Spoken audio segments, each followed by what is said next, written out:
Energy plays a subtle role in everything that we do and every interaction that we have.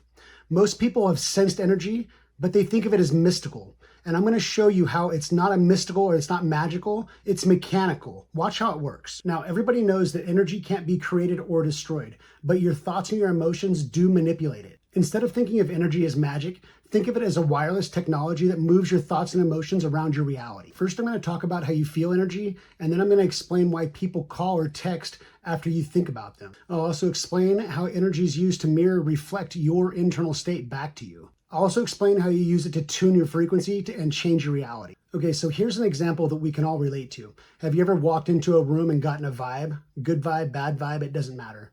What about been sitting in like a crowded room, scrolling through your phone, and suddenly you glance up and the first place you glance, somebody's looking right back at you? Most people think that's a coincidence, but it's not. That's energy that's carrying that vibe, the vibration that's made up of people's thoughts and emotions. Have you ever heard the old adage where your attention goes, your energy flows? What happens is your thoughts and emotions get pulled into the energetic field and moved all around your reality.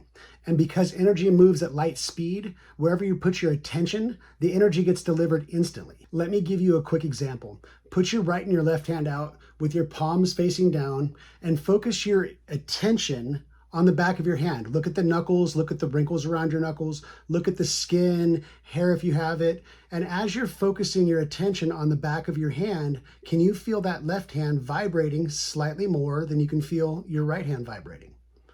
That's your own energy. And that's what it feels like. But for you to feel it, I had to ask you to pay close attention. When you send somebody energy, they can feel it in a similar way, but because they're so immersed in their reality, they don't sense it in the same way. They won't feel it as much as you felt it when you put your own attention on your own hand looking for the sensation. They're not looking for it, so they won't feel it in the same way. It usually comes up as a thought. Now let's go back to the example that I gave in the beginning where I said if you were sitting in a crowded room and you're scrolling on your phone and you're looking down and then all of a sudden you just glance up and see somebody looking right at you. Well, where their attention goes, their energy flows, and you were able to sense that, which is why you glanced up. You didn't have the conscious thought that I should glance up and look in this spot. It all got computed at a subconscious level.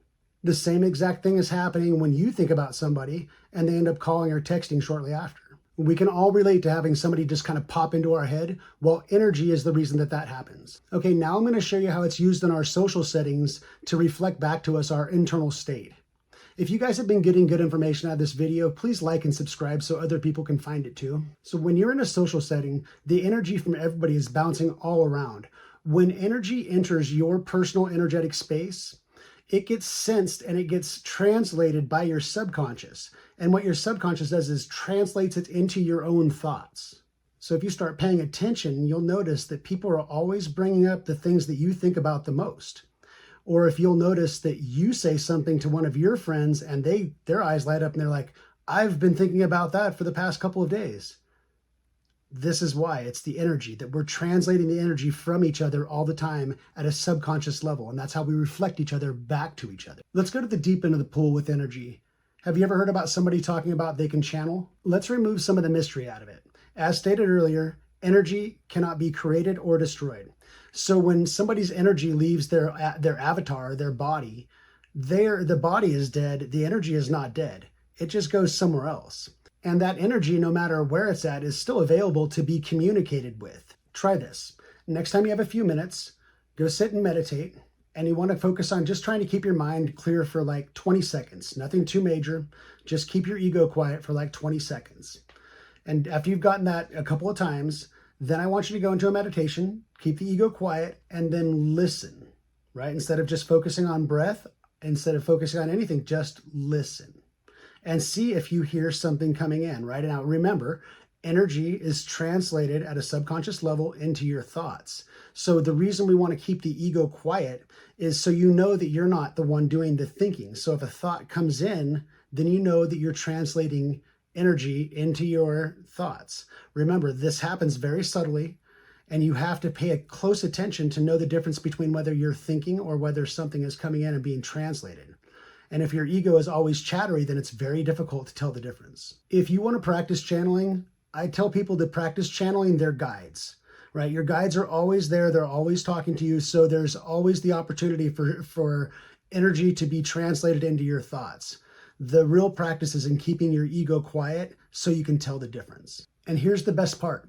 When it comes to channeling, there's no magic in finding the right channel. They know where to find you. You don't have to go anywhere. You just have to listen to translate the energy. Okay, last thing on energy. Energy is what carries your frequency. Your frequency is not just a single thought and emotion that creates this frequency. Your frequency is more like an average of all of your thoughts and emotions put together. It's the way that you normally think and feel.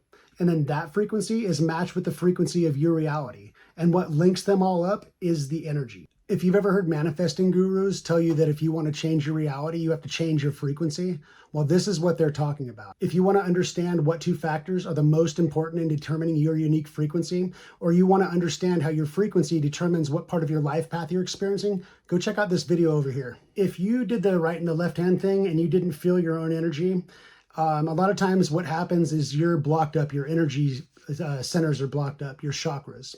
So if you didn't feel your own energy, a quick exercise that you can do is you can do some deep breathing for about 30 seconds, maybe a little longer, maybe a little shorter.